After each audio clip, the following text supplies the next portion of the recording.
Hello friends, welcome to physics scholar, myself Anup Kushwaha.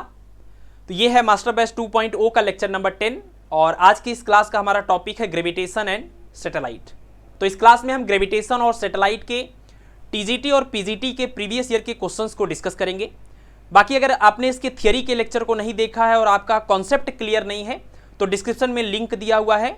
Gravitation और satellite को हमने proper तरीके से लगभग हर एक एस्पेक्ट से जो क्वेश्चन यहाँ पूछा जाता है टीजीटी और पीजीटी में, उसको हमने पूरा थियरी के लेक्चर में प्रॉपर तरीके से डिस्कस किया हुआ है। आप उस लेक्चर को देख सकते हैं। उसके बाद आप इस क्वेश्चंस को अटेम्प्ट करेंगे तो चीज़ें आपको ज़्यादा अच्छे से समझ में आएंगी। ठीक है, चलिए तो बिना टाइम को बर्बाद किए क्लास को स्टार्ट करते हैं। चलिए तो सबसे पहला क्वेश्चन देखते हैं। क्वेश्चन नंबर 1 में कह रहे हैं, two satellite A and B are orbiting around the earth in a circular orbit of same radius. दो सैटेलाइट हैं और दोनों के दोनों जो सैटेलाइट हैं वो पृथ्वी के चारों ओर सेम ऑर्बिट में रिवॉल्व कर रहे हैं। ठीक है ना, दो सैटेलाइट ए और बी इनका नाम है। तो यहाँ पर हम डायग्राम बना के चलते हैं। ये सैटेलाइट एक ले लीजिए ए, दूसरा है बी, और सेम ऑर्बिट में अर्थ के चारों ओर ये दोनों रिवॉल्व कर रहे हैं। ठीक है, the mass of A is 15 times that of B. मतलब जो सैटेलाइट ए है उसका मास सैटेलाइट बी के मास का 15 गुना है। तो आपको बताना है the ratio of period of revolution of B to that of A. यानी इनको पता करना है, ये पूछ रहे हैं सैटेलाइट बी का period of revolution divided by satellite A का पीरियड ऑफ रिवोल्यूशन। ठीक है, कंडीशन जो दिया हुआ है सबसे पहले आप ये समझ लीजिए, दोनों सेम ऑर्बिट में रिवॉल्व कर रहे हैं। यानी कि इस ऑर्बिट ए की बात करें या ऑर्बिट बी की बात करें, दोनों का जो रेडियस है वो सेम है, या डिस्टेंस कह लीजिए सेंटर से वो सेम है। मास की अगर बात करें तो मास ऑफ सैटेलाइट ए जो है वो मास ऑफ सैटेलाइट बी का कितना गुना है? 15 गुना है। ठीक है, क्वेश्चन में इतनी सिचुएशन दी हुई है कि दोनों सैटेलाइट सेम ऑर्बिट में रिवॉल्व कर रहे हैं, यानी दोनों का रेडियस सेम है कह सकते हैं। और दूसरा ये कि मास जो है ए का वो बी के मास का 15 गुना है। मतलब जो सैटेलाइट ए है वो थोड़ा भारी है और सैटेलाइट बी है जो हल्का है। तो हमें T B upon T A बताना है। अगर आपने अगर थियरी वाले लेक्चर को देखा होगा तो इस क्वेश्चन को करने के लिए कुछ भी लिखने की जरूरत नहीं है। इसका सीधा सीधा आंसर होगा 1:1। और ऐसा इसलिए होगा क्योंकि हमने आपको बताया है किसी भी सैटेलाइट का किसी भी प्लैनेट के अबाउट जो पीरियड ऑफ रेवोल्यूशन टी होता है उसका फार्मूला है टी इज इक्वल टू 2 पाई। अगर मान लीजिए यहाँ से इसका ये अर्थ के सरफेस से ये जो हाइट है अगर ये h है और अर्थ का रेडियस आर ई है तो फार्मूला है R E plus H whole cube और अपान में जी एम ई।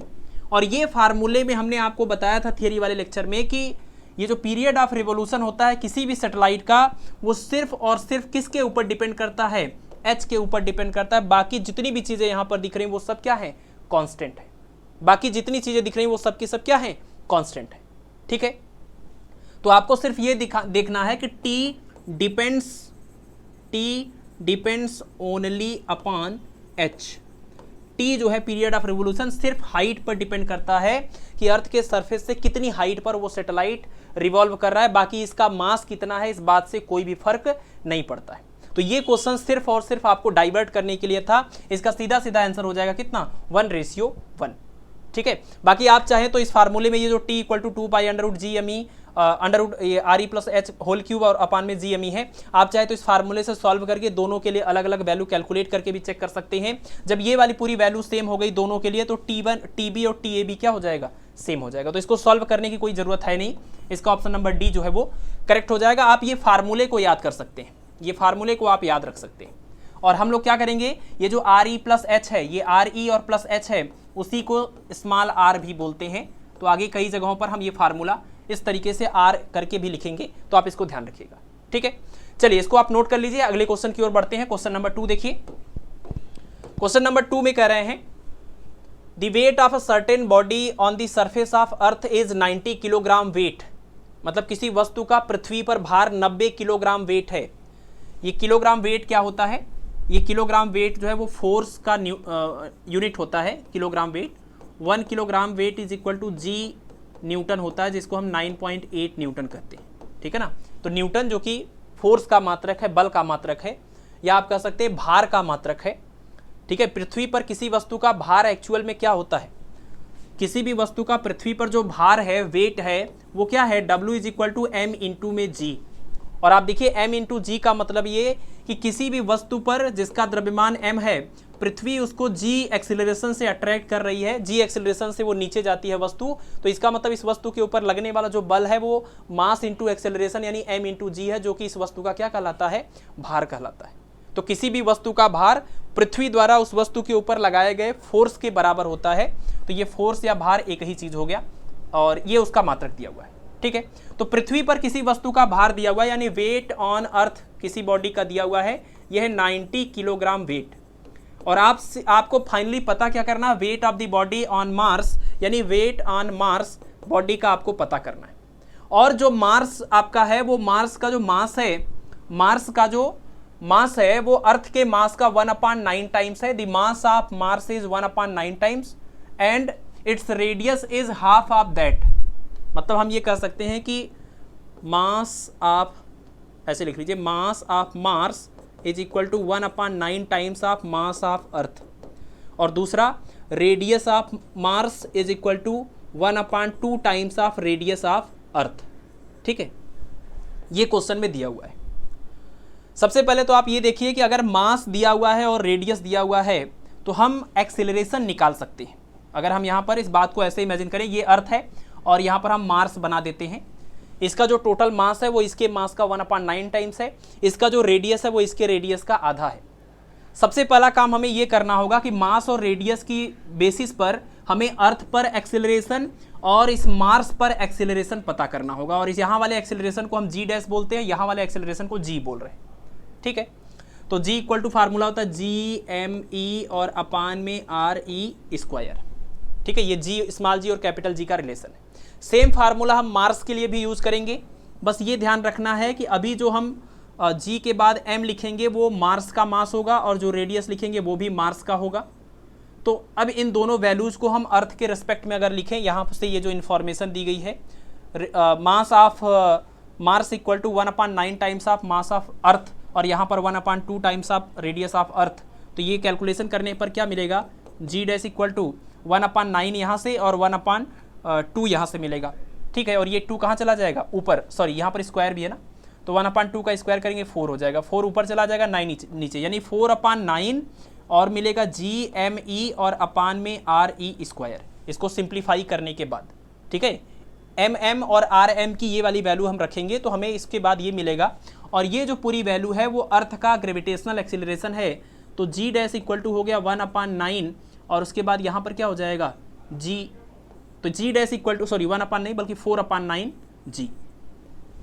ठीक है, तो मार्स और अर्थ के ग्रेविटेशनल एक्सीलरेशन के बीच का हमने रिलेशन डेवलप कर लिया है, लेकिन हमें यह पता करना है कि यहां पर उस ऑब्जेक्ट का वेट कितना होगा। तो आपको सीधे सीधे पता है कि वेट निकालने के लिए एक्सीलरेशन, ग्रेविटेशनल एक्सीलरेशन पता होना चाहिए, क्योंकि मास किसी भी वस्तु का किसी भी जगह पर नहीं बदलता है। ठीक है, तो जिस बॉडी का हमने वेट निकाला है अर्थ के ऊपर, उसी बॉडी का हम वेट निकालेंगे अब मार्स के ऊपर। देखिए सिंपल सा फंडा है इसका कि weight on earth divided by weight on Mars is equal to, ये हो जाएगा m इंटू जी अर्थ के लिए और ये हो जाएगा m इंटू जी डैश मार्स के लिए। क्योंकि मास वस्तु का जो द्रव्यमान है वो नहीं बदलेगा, सिर्फ एक्सेलरेशन बदलेगा और इनके बीच का रिलेशन भी हमें पता है। तो हम यहाँ से इसको कैंसिल कर देंगे तो हमें मिलेगा g अपान में जी डैश, और यहाँ इस फार्मूले से हम g अपान जी डैश की वैल्यू यहाँ पर रख सकते हैं। g अपान जी डैश हो जाएगा 9/4, तो यहाँ पर हम रख सकते हैं 9/4।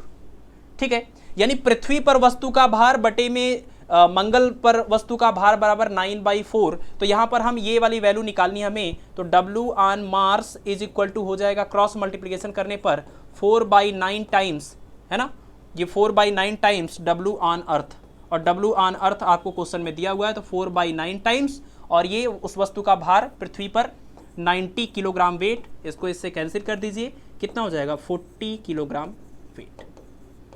ठीक है, तो इस क्वेश्चन का आंसर आ गया 40 किलोग्राम वेट, यानी कि ऑप्शन नंबर बी जो है वो करेक्ट हो जाएगा। बाकी इस क्वेश्चन में आपको ये चीज याद रखना है, और ये किलोग्राम वेट जो है उसको न्यूटन में कैसे लिखा जाता है ये रिलेशन याद रखना है। ठीक है ना, चलिए आगे बढ़ते हैं। आप इसको स्क्रीनशॉट ले सकते हैं, बाकी इस क्वेश्चन का पीडीएफ आपको टेलीग्राम चैनल पर मिल जाएगा। क्वेश्चन नंबर 3 में कह रहे हैं कि what is the relation between orbital and escape velocity. अगर आपने थियरी का लेक्चर देखा है तो आपको पता होगा कि ऑर्बिटल वेलोसिटी और एस्केप वेलोसिटी का क्या मतलब होता है। अर्थ के चारों ओर कोई भी प्लैनेट जिस स्पीड से यहाँ पर घूमता है वो स्पीड को हम बोलते हैं ऑर्बिटल स्पीड। और अगर ये घूमते हुए इसकी स्पीड या वेलोसिटी इतनी हो जाए कि ये अर्थ के ग्रेविटेशनल फील्ड से बाहर चला जाए, यानी इन्फिनिटी पर चला जाए, तो उस पर्टिकुलर वेलोसिटी को हम बोलते हैं एस्केप वेलोसिटी या फिर पलायन वेग। ठीक है ना। तो ये हुआ कक्षीय वेग और ये हुआ पलायन वेग, यानी कि ये ऑर्बिटल, जिस ऑर्बिट में घूमने के लिए जो वेलोसिटी है वो ऑर्बिटल वेलोसिटी, और इस पूरे ग्रेविटेशनल फील्ड से फ्री होकर भागने के लिए जो वेलोसिटी है वो है एस्केप वेलोसिटी। दोनों का हम फार्मूला पहले आपको बता देते हैं, ऑर्बिटल वेलोसिटी का फार्मूला और एस्केप वेलोसिटी का फार्मूला। एस्केप वेलोसिटी का ये फार्मूला तो याद ही होगा, 2GRE। अगर हम g की वैल्यू रख दें यहाँ पर अर्थ के सरफेस वाली g, तो 2GME और अपान में RE² और इनटू में ये RE है, इससे ये कैंसिल हो जाएगा। एक फार्मूला आपको इस तरीके से भी मिल गया, 2GME और अपान में RE। ठीक है, आपको ये भी याद रखना है, आपको ये भी याद रखना है। अब देखिए g की वैल्यू आपको पता है, m की वैल्यू पता है, RE की वैल्यू पता है। हम यहाँ पर सारी वैल्यूज़ भी आपको एक बार बता दें। g की वैल्यू कितनी है, 6.67 इंटू 10⁻11 न्यूटन मीटर स्क्वायर पर किलोग्राम स्क्वायर। ठीक है, और अगर हम me की बात करें, मास ऑफ अर्थ की बात करें, तो 6.0 इंटू 10⁻24 किलोग्राम, ये 5.9 के आसपास कुछ वैल्यू होती है, लगभग हम बता रहे हैं। और रेडियस ऑफ अर्थ की बात करें तो ये कुछ 63,000 समथिंग करके है, जिसको हम 6300 समथिंग करके है, इसको हम सीधे सीधे 6400 लेते हैं, 6400 किलोमीटर। ठीक है, ये सारी वैल्यूज को जब हम यहाँ पर पुट करते हैं तो ये कैलकुलेशन के बाद निकल के आता है 11.2 किलोमीटर पर सेकेंड। यानी अगर किसी भी वस्तु को, किसी भी ऑब्जेक्ट को हम 11.2 किलोमीटर पर सेकेंड वाली स्पीड से थ्रो कर दें तो वो वस्तु इस पृथ्वी के गुरुत्वीय क्षेत्र से बाहर, ग्रेविटेशनल फील्ड से बाहर निकल जाएगी, कभी भी दोबारा लौट करके वापस नहीं आएगी। ठीक है ना। तो अर्थ के लिए जो हमारे पास एस्केप वेलोसिटी है वो है 11.2 किलोमीटर पर सेकेंड। लेकिन किसी दूसरे प्लैनेट की अगर बात करें तो उसके लिए आपको वहां का g रखना होगा और वहां का r रखना होगा, और इसकी वैल्यू इससे बिल्कुल अलग आएगी। ठीक है, जैसे मान लीजिए हम किसी दूसरे प्लैनेट की बात करें, जैसे मान लीजिए एग्जांपल मून की बात करें, अगर हम मून की, चंद्रमा की, जो कि पृथ्वी का एक प्राकृतिक उपग्रह है, यानी कि नेचुरल सैटेलाइट है अर्थ का। तो अगर हम मून पर ये चीज़ को कैलकुलेट करें तो हमें मून पर जो g की वैल्यू है, जो कि यहाँ के g का 1/6 है, वो रखना होगा, और मून का जो रेडियस है वो रेडियस आपको रखना होगा। फिर पूरा कैलकुलेट करेंगे तब आपको जो वैल्यू आएगी वो वहाँ का एस्केप वेलोसिटी होगा, जो कि इससे बहुत ही कम होता है, 2.5 कुछ करके आता है, 2.5 किलोमीटर पर सेकेंड के आसपास। ठीक है, तो ये बात आपको ध्यान रखना। ये हमने जो बताया ये अर्थ के लिए बताया एस्केप वेलोसिटी। ठीक है, अगर इसी तरह से हम ऑर्बिटल वेलोसिटी बता दें कि अर्थ के चारों ओर घूमते हुए किसी सैटेलाइट का किसी ऑर्बिट में, और वो ऑर्बिट का हम डिस्टेंस सेंटर से ले रहे हैं r, तो उसके लिए जो फार्मूला है वो फार्मूला क्या है, ये होता है अंडर रूट कितना, g और RE। ठीक है ना, GRE। और यहाँ से आप g की वैल्यू चाहे तो रख सकते हैं, अर्थ के सरफेस के बहुत ही अगर नज़दीक है तो g की वैल्यू हो जाएगी GME और अपान में RE², और साथ में क्या हो जाएगा, ये RE, इससे ये कैंसिल हो जाएगा, तो आपको ये मिल जाएगा क्या, √GME और अपान में RE।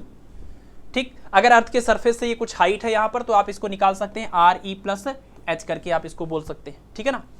तो ये जो रिलेशन है, यानी ये जो V0 और VE की वैल्यू है, इनके बीच में अगर हम रिलेशन देखें तो सिर्फ ये √2 का डिफरेंस आ रहा है।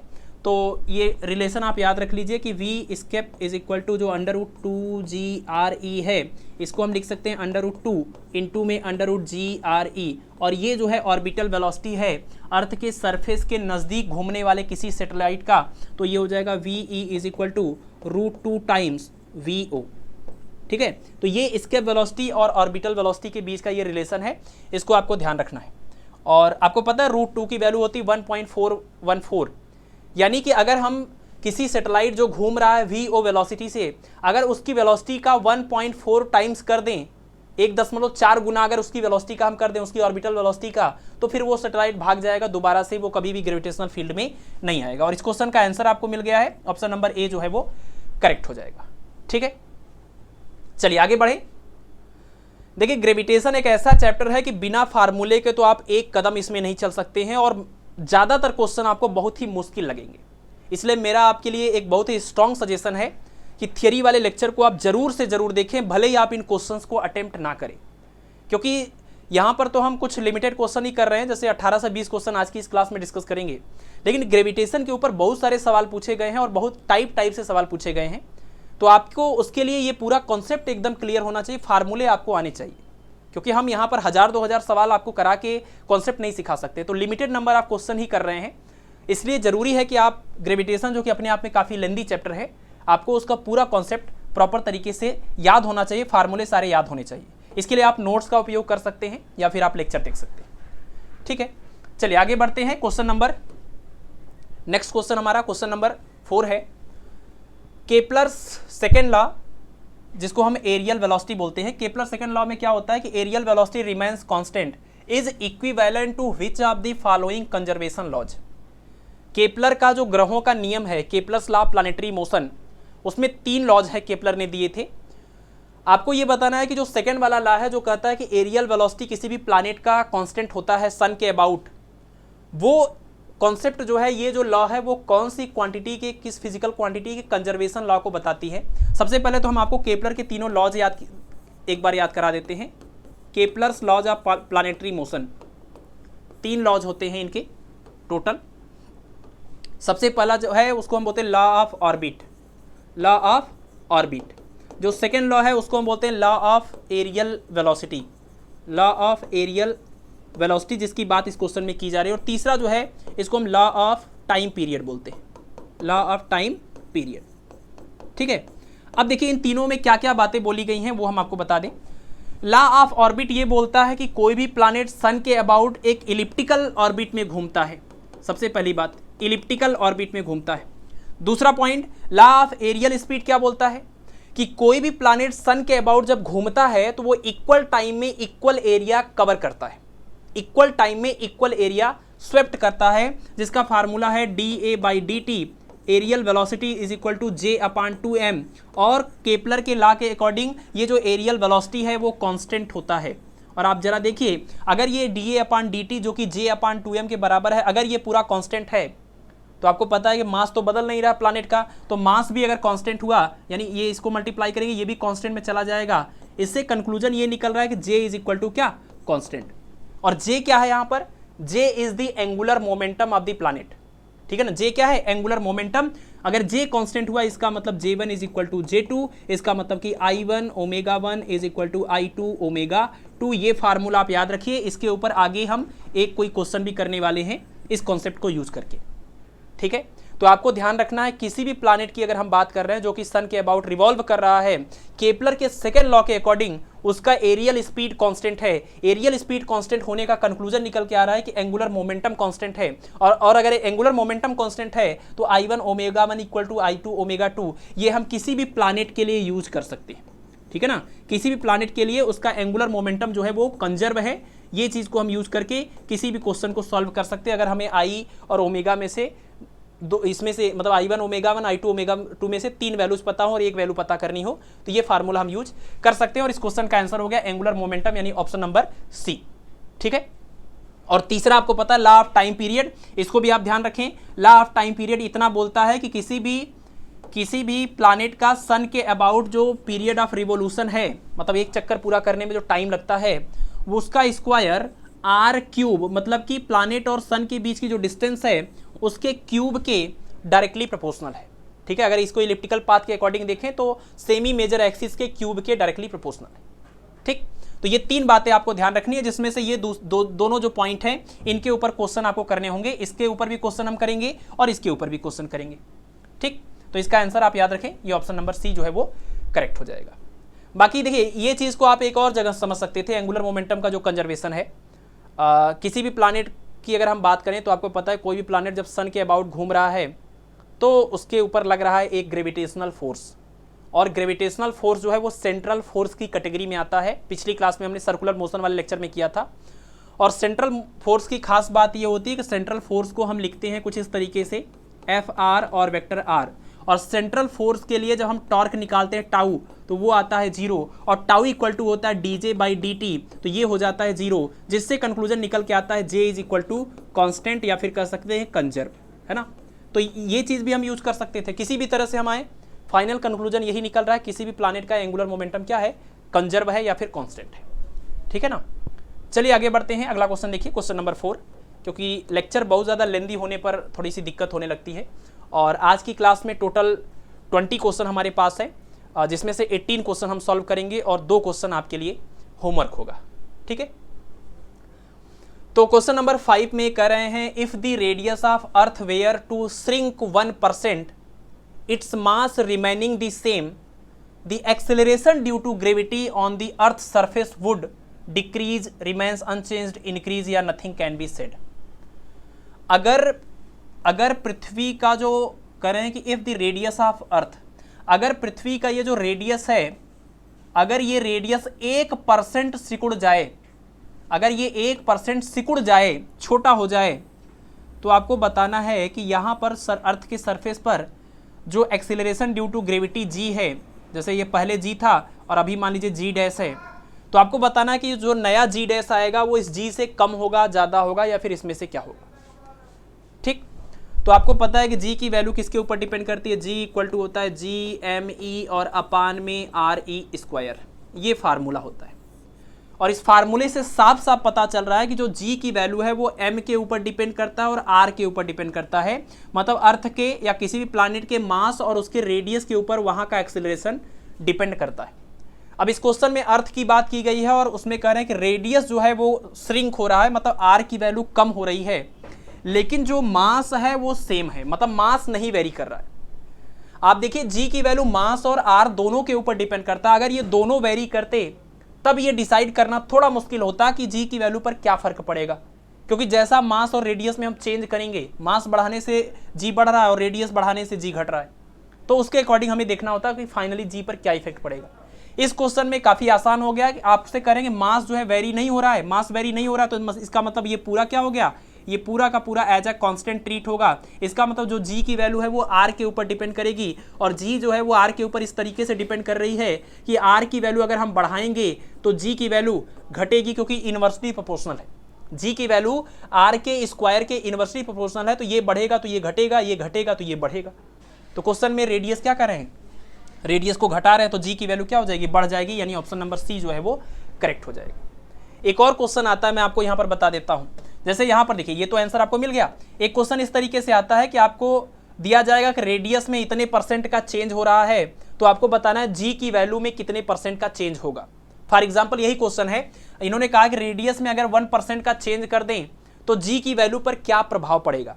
एक तो ये कंफर्म है कि जी की वैल्यू बढ़ेगी, लेकिन कितनी बढ़ेगी या घटेगी हम उसको यहाँ से कैलकुलेट भी कर सकते हैं। इसको परसेंटेज एरर के फॉर्म में कन्वर्ट करिए तो ये हो जाएगा delta g by g into 100 is equal to, ये पूरा का पूरा कांस्टेंट है, इसमें कुछ भी हम वेरी नहीं कर रहे हैं, तो इससे कोई दिक्कत नहीं है। आर की वैल्यू लेनी होगी और आर ई स्क्वायर ऊपर जाके क्या होगा, माइनस होगा, तो ये हो जाएगा माइनस, आप कह सकते हैं माइनस ऑफ टू, और क्या हो जाएगा delta R E upon R E into में 100, ठीक है।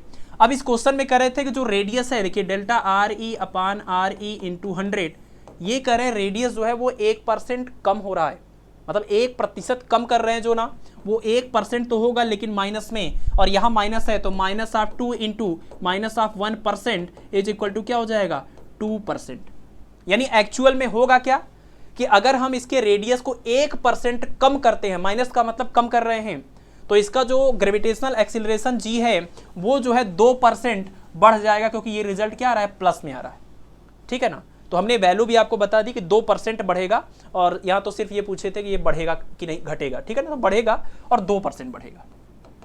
और ये माइनस आप यहाँ पर हमने क्यों लिखा है, इसको ऊपर ले जा करके, अगर हमको सिर्फ इसकी वैल्यू की बात करनी होती तो फिर माइनस न लिखते, लेकिन हमें यहाँ पर यह भी समझना है कि जी की वैल्यू बढ़ रही है कि घट रही है, इसलिए जो भी इस फार्मूले से एग्जैक्टली आ रहा है, जैसे ये ऊपर जाके होगा -2 और -2 को सामने ले आएंगे तो -2 हमने लिखा है, ताकि जो रिजल्ट हमें मिले उसका साइन देख करके हम डिसाइड कर सके कि जी की वैल्यू बढ़ रही है कि घट रही है। अगर हमें सिर्फ न्यूमेरिकल वैल्यू से मतलब होता और बढ़ना या घटना डिसाइड न करना होता तो हम इस माइनस को इग्नोर करते, हम इस वाली वैल्यू को भी माइनस में न लिखते, सिर्फ 1% लिखते, और ये भी प्लस में रहता, ये भी प्लस में रहता, सीधे सीधे हमें रिजल्ट 2 मिलता। ठीक, चलिए तो आगे बढ़ते हैं। क्वेश्चन नंबर 5 हो गया। क्वेश्चन नंबर 6 देखिए। क्वेश्चन नंबर 6 में कह रहे हैं कि if the earth is 1/4 of its present distance from the sun then the duration of the year would be. सबसे पहले तो इस सवाल में ये कह रहे हैं कि अगर पृथ्वी की सूरज से जो दूरी है प्रेजेंट में जो दूरी है अगर उसका 1/4 कर दिया जाए तो जो 1 साल का समय है उस 1 साल का समय अब कितना हो जाएगा। मतलब अभी के लिए जो हमारा 1 साल है, अगर हम इसके बीच की दूरी को 1/4 कर दें तो फिर जो 1 साल आएगा वो अभी वाले 1 साल का कितना होगा, 1/2, 1/4, 1/8, 1/16।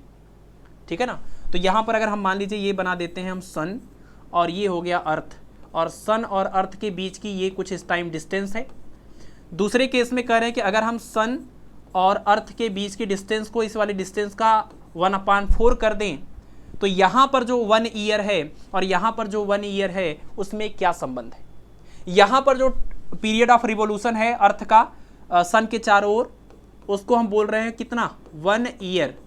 तो यहां का जो पीरियड ऑफ रिवोल्यूशन आएगा इस कंडीशन में वो हमें पता करना है इसके टर्म में। ठीक है ना। आपको पता ही होगा 1 ईयर का मतलब क्या होता है।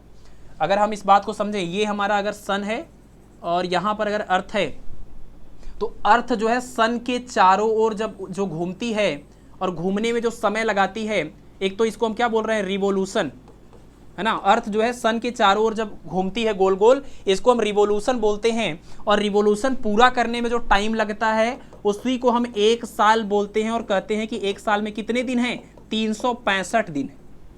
ठीक है, इस बात को समझिएगा, आगे के सवाल में भी इस कॉन्सेप्ट को हम यूज करेंगे।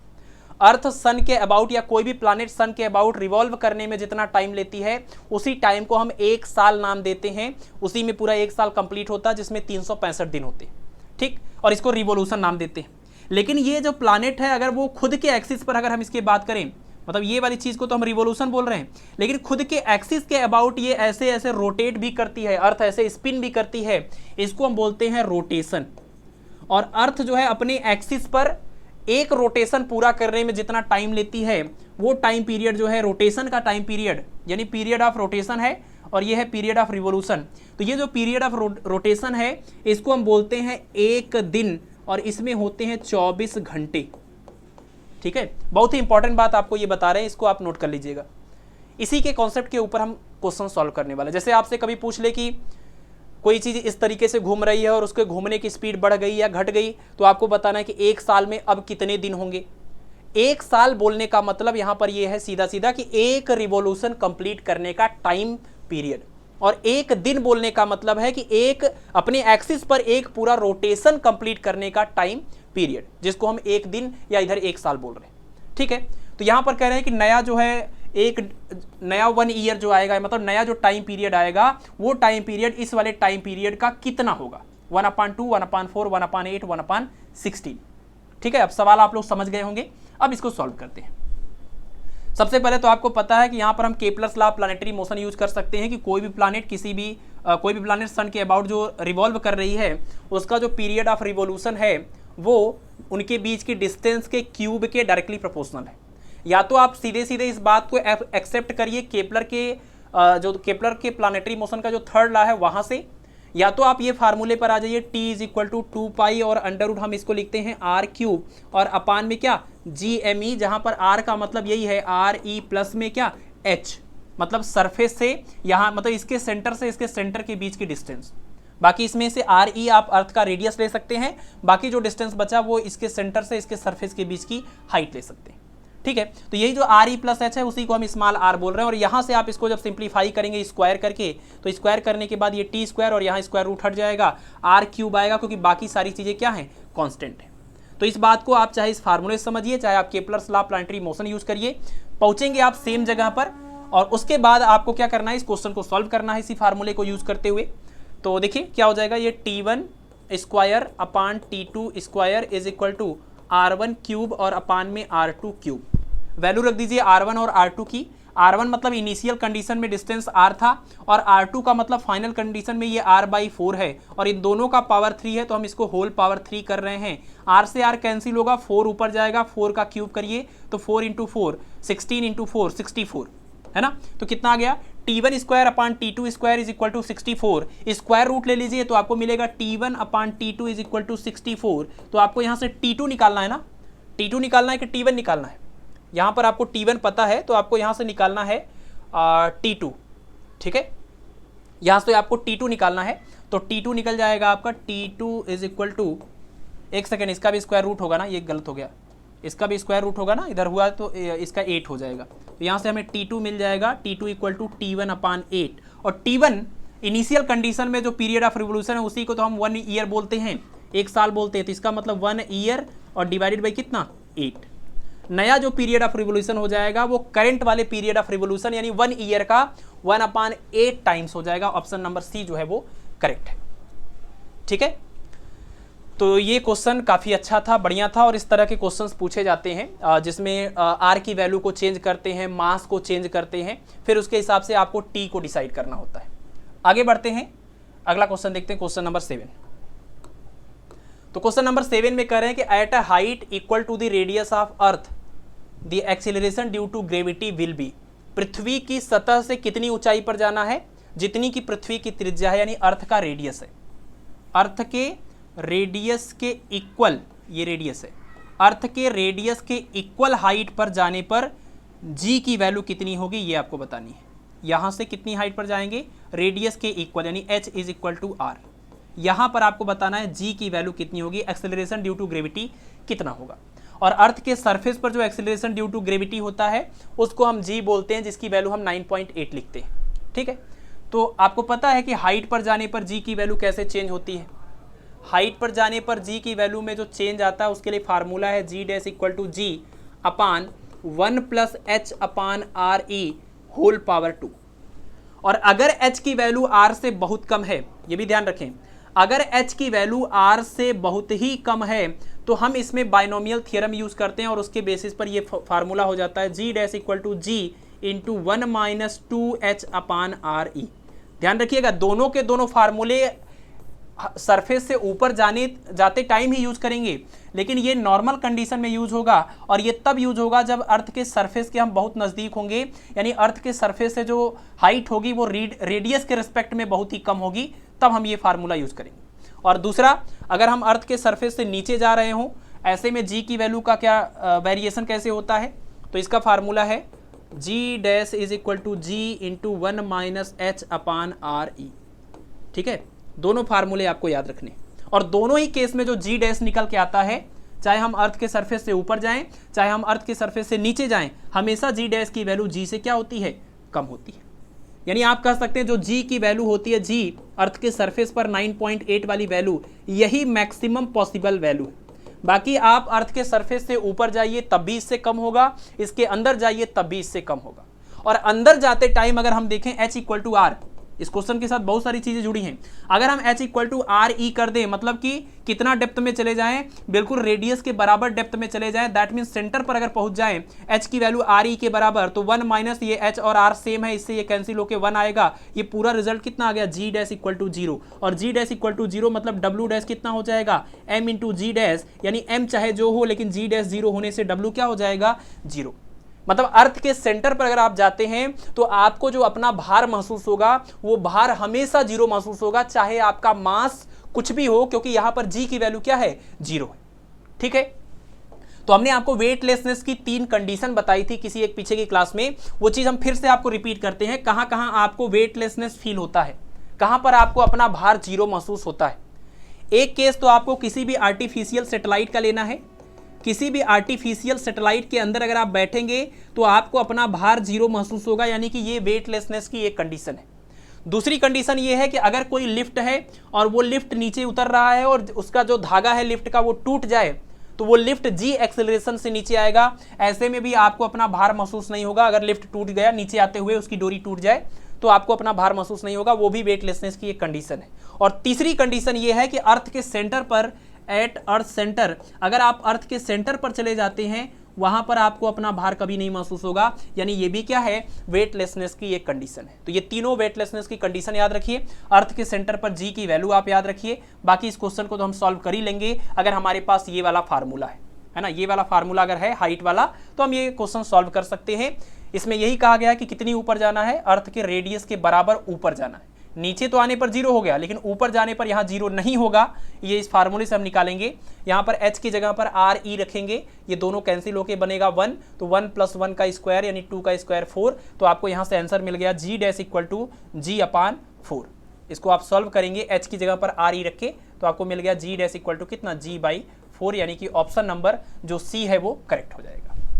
ठीक है, और ये सारी बातें आप नोट कर लीजिए जो साथ में हमने बताई है, ये फार्मूले भी। आगे बढ़े, स्क्रीनशॉट ले लीजिए, आगे बढ़ते हैं। चलिए अगला क्वेश्चन है क्वेश्चन नंबर 8।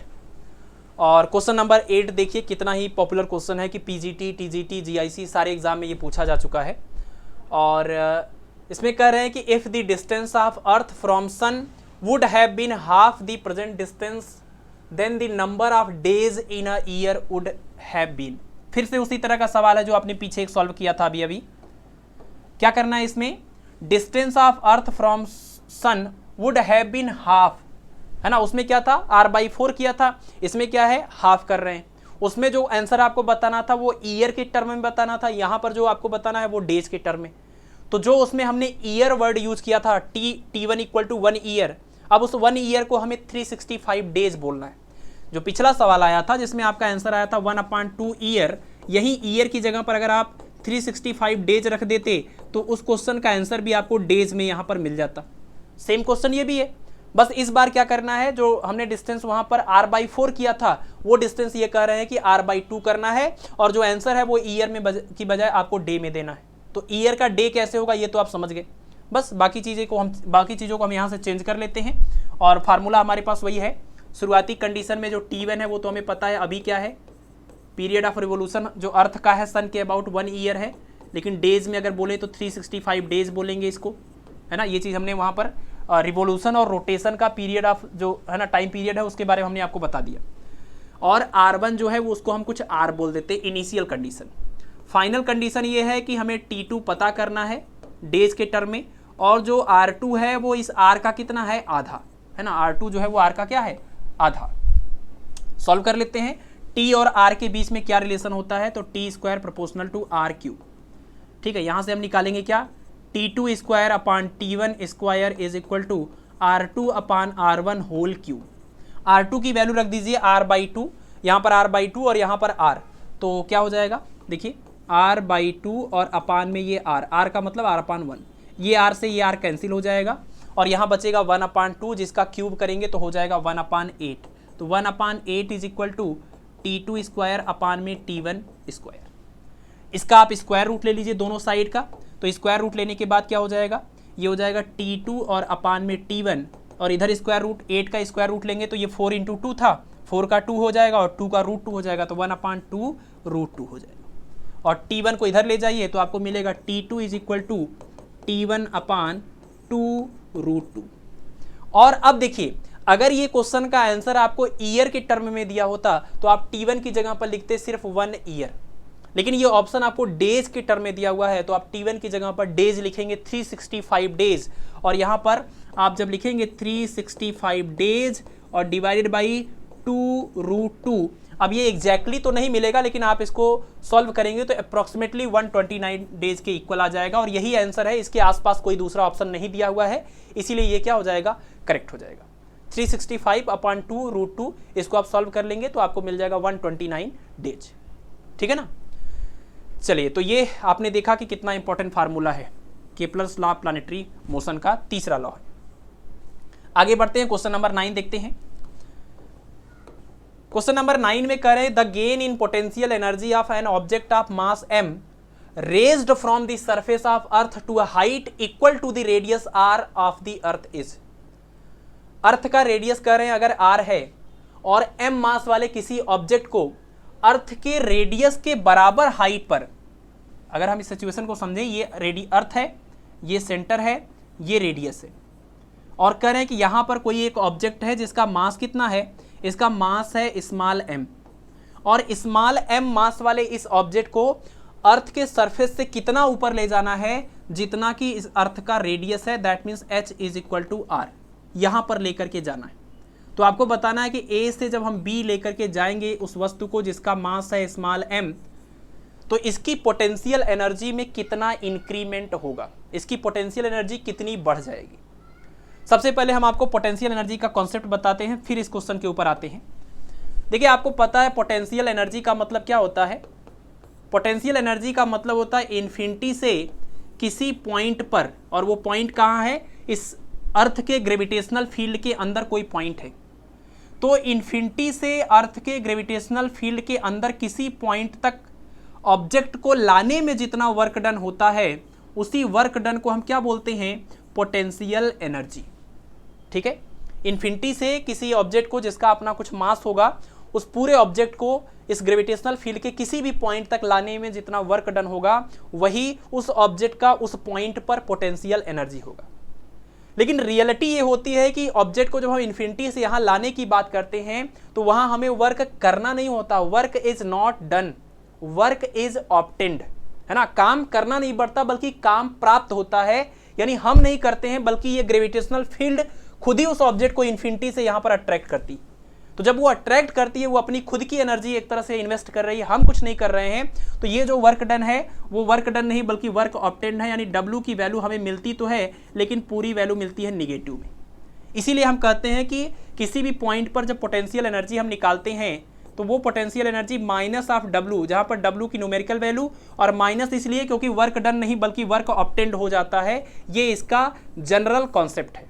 बाकी W कैलकुलेट करने पर कितना आता है अगर आपको ये याद है तो पोटेंशियल एनर्जी का फार्मूला याद हो जाएगा, और आता कितना है माइनस और उसके बाद आएगा GME, और जिस ऑब्जेक्ट को आप ला रहे हैं अगर उसका मास m है तो वो ऑब्जेक्ट, और अपान में स्मॉल r, जहां पर स्मॉल r क्या है, अर्थ के सेंटर से उस पॉइंट का डिस्टेंस जहां पर वो m मास वाला ऑब्जेक्ट आपने लाकर रखा है।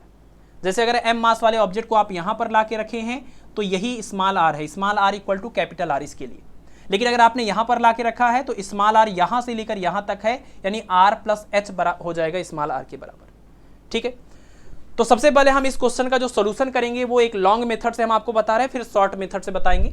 लॉन्ग मेथड आप समझिए, लॉन्ग मेथड में ये है कि आपको यहां से यहां जाने पर पोटेंशियल एनर्जी में कितना इंक्रीमेंट हुआ ये बताना है, यानी हमें यहाँ का पोटेंशियल एनर्जी सरफेस का निकालना होगा, फिर h हाइट वाला पोटेंशियल एनर्जी निकालना होगा। इसको हम U1 बोल दें, इसको U2 बोल दें, तो हमें सबसे पहले U1 निकालना होगा, और U1 कितना होगा, ये हो जाएगा माइनस ऑफ GMEM, और अपान में स्मॉल r की जगह पर रेडियस हो जाएगा अर्थ का, है ना, यहाँ पर स्मॉल r इक्वल टू क्या, कैपिटल R सरफेस के लिए।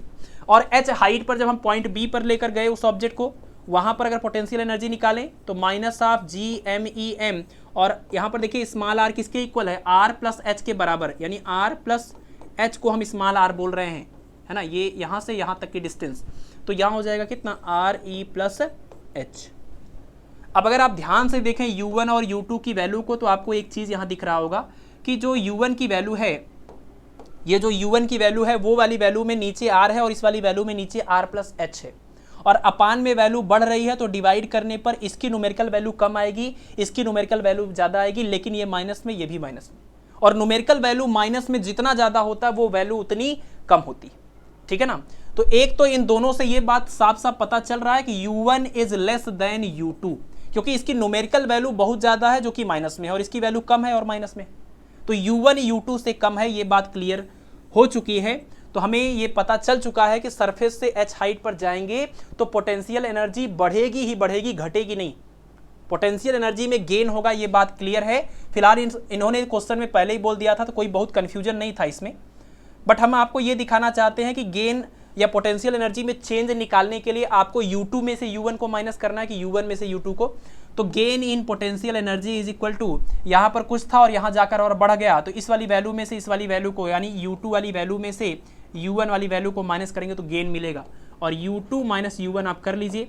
यहाँ पर सारी वैल्यू हम करके आपको कैलकुलेट करके दिखाते हैं, माइनस ऑफ GMEM और अपान में RE प्लस h, फिर देखिए फार्मूले का माइनस और U1 वाला माइनस मिलके हो जाएगा यहाँ पर प्लस GMEM और अपान में RE। ठीक है, दोनों जगह से हम GMEM को कॉमन ले लेते हैं, तो इसको ऊपर ले जाके सॉल्व कर रहे हैं, डेल्टा U इक्वल टू मिल जाएगा, GMEM को कॉमन ले रहे हैं, ब्रैकेट में यहाँ से 1 अपान RE प्लस h माइनस में, और यहाँ से 1 अपान RE, यानी 1 अपान RE प्लस में और 1 अपान RE प्लस h माइनस में। सॉल्व कर लीजिए, ये इधर जाएगा और ये इधर जाएगा, RE से RE कैंसिल होगा, ऊपर सिर्फ h बचेगा और नीचे RE और RE प्लस h बचेगा, तो यहाँ पर हम लिखेंगे कितना, GMEM, उसके बाद RE और अपान में मिलेगा RE into RE plus h, और इससे इसको आप कैंसिल कर दीजिए, है ना। या तो एक काम करिए आप, एक काम आप ये कर सकते हैं कि कैंसिल मत करिए, आर ई को कॉमन ले लीजिए, है ना, ये नीचे से हम मिटा रहे हैं इसको, आर ई को आप कॉमन ले लीजिए। तो आर ई को नीचे से जब कॉमन लेंगे, ये जी एम ई एम और यहाँ आर ई है, और यहाँ से आर ई को कॉमन लेंगे तो ये बन जाएगा आर ई स्क्वायर, और इसको कॉमन लेंगे तो ये बनेगा 1 प्लस एच अपान क्या, आर ई। और ये देखिए जी M E upon R E square को स्मॉल जी बोलते हैं, जी M E upon R E square को स्मॉल जी बोलते हैं। तो आपको यहाँ से सीधे सीधे एक फार्मूला मिल रहा है, और वो फार्मूला क्या है कि delta U is equal to, इसको स्मॉल जी लिखेंगे और ये एम है तो एम, उसके बाद स्मॉल जी आ गया इसकी जगह पर, और उसके बाद है ये आर ई, और अपान में है 1 प्लस एच अपान क्या, आर ई। और इसको एज अ फार्मूला, ये जो चीज़ है इसको एज अ फार्मूला आपको याद रखना होगा, इसको एज अ फार्मूला आप याद कर लीजिए कि अगर हम एच हाइट तक किसी ऑब्जेक्ट को एच हाइट तक ऊपर ले जाएं, कहीं से भी एच हाइट तक ऊपर ले जाएं, तो पोटेंशियल एनर्जी में कितना गेन होगा, कितना इंक्रीमेंट होगा, उसका ये सीधा डायरेक्ट फार्मूला है। ठीक है, तो हम जो अभी तक आपको यहां से दिखा रहे थे वो सिर्फ और सिर्फ ये बता रहे थे ये फार्मूला आता कहां से है। अगर आपको ये भूल जाए तो आप ये पोटेंशियल एनर्जी के फार्मूले से इस चीज को इस तरीके से डिराइव कर सकते हैं सिंपल करके। बाकी आप अगर ये डायरेक्ट फार्मूला याद रखते हैं तो इस क्वेश्चन का आंसर देखिए कितनी आसानी से आएगा। इन्होंने कहा कि जो एच की वैल्यू है वो रेडियस के बराबर है, और रेडियस को नाम क्या देना है, आर देना है, आर ई नहीं। तो इसको हम आर बोल दें, इसको भी आर बोल दें, और एच की वैल्यू आर के बराबर हो जाए तो आर अपान आर कैंसिल होके आएगा 1, और ये 1 दोनों मिलके हो जाएगा 2। तो डेल्टा यू का सीधे सीधे यहाँ से रिजल्ट हमें मिल गया कि gain in potential energy delta U is equal to, ये देखिए ये दोनों कैंसिल हो गए, सेम है क्वेश्चन के according, H equal to R ही है, आर है तो ये 2 हो गया, यानी 1/2, और उसके बाद एम, उसके बाद जी, और आर ई की बजाय क्या लिख देंगे, आर। क्वेश्चन में आर बोला है तो आर रख देते हैं। तो डेल्टा यू इक्वल टू क्या, 1/2 mgr, यानी कि ऑप्शन नंबर बी जो है वो करेक्ट हो जाएगा। 1 सेकंड के अंदर आप इस क्वेश्चन का आंसर बता सकते हैं अगर आपको ये फार्मूला पता है। नहीं पता है और आपके पास एग्जाम में टाइम बचा हुआ है तो आप पोटेंशियल एनर्जी से इस रास्ते होते हुए इस फार्मूले तक पहुंच के अपने इस क्वेश्चन को सॉल्व कर सकते हैं, लेकिन छोड़ना नहीं है आपको इसको। ठीक है, चलिए, तो ये टीजीटी 2021 का क्वेश्चन है और काफी इंपॉर्टेंट फार्मूला है ये। आगे बढ़ते हैं, अगला क्वेश्चन देखते हैं, क्वेश्चन नंबर 10। ठीक है, इसके बाद 8 क्वेश्चन अभी और करने हैं। क्वेश्चन नंबर 10 में करें, the radius of orbit of satellite is 16 times the radius of orbit of Jio stationery satellite, the period of satellite is. मतलब एक सैटेलाइट है, मतलब नॉर्मल सैटेलाइट है, और दूसरा आपका जियो स्टेशनरी सैटेलाइट है। आपको पता ही होगा जियो स्टेशनरी सैटेलाइट क्या होता है। जियो स्टेशनरी सैटेलाइट वो होता है जिसका पीरियड ऑफ रेवोल्यूशन अर्थ के अबाउट होता है, बिल्कुल उतना ही, अर्थ के अबाउट जिसका पीरियड ऑफ रिवोल्यूशन उतना ही होता है जितना कि अर्थ का अपने एक्सिस पर क्या होता है, अर्थ का अपने एक्सिस पर पीरियड ऑफ रोटेशन होता है। पृथ्वी अपने अक्ष पर 24 घंटे में एक चक्कर लगाती है। अगर उतनी ही स्पीड से कोई प्लैनेट भी घूमे, अगर है ना, अगर ये मान लीजिए पृथ्वी है और यहाँ पर कोई सैटेलाइट है और ये अपने एक्सिस पर ऐसे रोटेट कर रही है, और ये इसकी स्पीड ऐसी है कि ये 24 घंटे में एक चक्कर लगा लेती है। अगर इस सैटेलाइट की भी स्पीड इतनी होगी, ये भी 24 घंटे में एक चक्कर लगा दे, तो इसका मतलब अर्थ के रिस्पेक्ट में ये स्टेशनरी हो जाएगा, है ना, अर्थ के रिस्पेक्ट में ये क्या हो जाएगा, स्टेशनरी। इसीलिए ऐसे प्लैनेट को हम क्या बोलते हैं, ऐसे सैटेलाइट को हम क्या बोलते हैं, जियो स्टेशनरी सैटेलाइट, जिसका पीरियड ऑफ रिवोल्यूशन अर्थ के अबाउट होता है, बिल्कुल उतना जितना अर्थ का अपना खुद का पीरियड ऑफ रोटेशन होता है। ठीक है ना, T इक्वल टू 24 आवर। दूसरी बात, जो आपके जियो स्टेशनरी सैटेलाइट होते हैं, अगर आपको टी की वैल्यू पता है तो जो फार्मूला आपने ये पढ़ा था, T is equal to 2 pi और under root R E plus H का होल क्यूब, है ना, आर ई प्लस एच का होल क्यूब और अपान में जी एम ई। अगर आप इसमें सबकी वैल्यू आपको पता है, टी की वैल्यू और बाकी सारे कांस्टेंट पता है, इसको आप सिंप्लीफाई करते हैं तो जियो स्टेशनरी सैटेलाइट की हाइट भी मिल जाती है, और वो हाइट निकल के आती कितनी, लगभग 36,000 किलोमीटर। ये बात ध्यान रखें, ये बहुत ही इंपॉर्टेंट बात है। कई बार सवाल में सीधे सीधे आपसे पूछा जाता है और आपको कैलकुलेशन करने की कोई जरूरत नहीं पड़ेगी अगर आपने ये चीज को याद रखा है। जियो स्टेशनरी सैटेलाइट का पीरियड ऑफ रेवोल्यूशन 24 आवर होता है, और उसकी जो अर्थ के सरफेस से लगभग हाइट है वो 36,000 किलोमीटर है। ये थोड़ा बहुत फ्लक्चुएट कर सकता है। ठीक है, तो फिलहाल इस क्वेश्चन में जो कह रहे हैं वो उस मुद्दे पर आते हैं, इस बात को हटाते हैं। ये कह रहे थे कि radius of orbit of satellite is 16 times the radius of orbit of Jio stationery satellite. अगर हम जियो स्टेशनरी सैटेलाइट का मान लीजिए हमने रेडियस मान लिया r, तो जो हमारा दूसरा वाला सैटेलाइट है जिसके लिए बोल रहे हैं, उस सैटेलाइट का जो रेडियस है वो लगभग इसका 16, मतलब सीधे सीधे 16 गुना है, यानी 16r हो जाएगा। अब देखिए जियो स्टेशनरी सैटेलाइट का जो पीरियड ऑफ रिवोल्यूशन है वो तो हमें पता है 24 आवर होता है, 24 आवर यानी कि इसको हम 1 डे बोल सकते हैं। तो हमें इसका जो पीरियड ऑफ रिवोल्यूशन है T1 वो पता करना है। अब ये आसान सा क्वेश्चन है, टी और आर के बीच का रिलेशन आपको यूज करना है, टी स्क्वायर प्रोपोर्शनल टू क्या आर क्यूब। यहां से आप इस क्वेश्चन को सॉल्व कर सकते हैं, इसका आंसर आपको मिल जाएगा। ठीक है, कर लेंगे, इसको कर लेंगे आप लोग। चलिए मैं कर ही देता हूं, ये देखिए कैसे आ जाएगा। T2 हमें पता है, R2 पता है, हमें T1 पता करना है, तो यानी T1 upon T2 whole square is equal to ये हो जाएगा R1 अपान R2 होल क्यूब। ठीक है, ये आपका फार्मूला हो गया। अब इसमें वैल्यू रख दीजिए R1 और R2 की। R1 की जगह पर R होगा और R2 की जगह पर 16R होगा, तो ये R से R कैंसिल होगा, 1/16 क्यूब हो जाएगा, यानी 1/16 इंटू 16 बन जाएगा इधर। और इधर है T1/T2 होल स्क्वायर, दोनों साइड का स्क्वायर रूट ले लीजिए।